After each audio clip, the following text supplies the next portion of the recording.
Ma jeceshahay inaad samaysid website oo ma doonaysaa inaad baratid sida loo sameeyo website casri ah?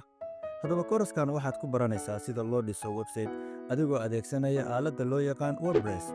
Casharada aad ku qaadanaysid kooraskan waxay kala yihiin hordhacaya sharaxaadda kooraska, sida local software loogu shubo kombiyuutarka, sida WordPress loogu shubo kombiyuutarka, sharaxaadda dashboardka WordPresska, hagaajinta settingska WordPresska, sida loo soo doorto theme-ka aad rabtid, sida loo sameeyo menuska, sida customize loogu sameeyo theme-ka aad dooratay, sida pluginska loo soo geliyo, sida loo sameeyo categorieska, sida postiyada loo soo geliyo, sida loo hagaajiyo pageska kala ah homepage, about page, contacts page, surface page iyo qaar kale.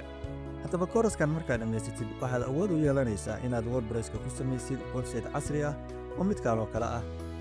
Haddaba iska diiwaangeli kooraska oo ka dhaway riyadaada.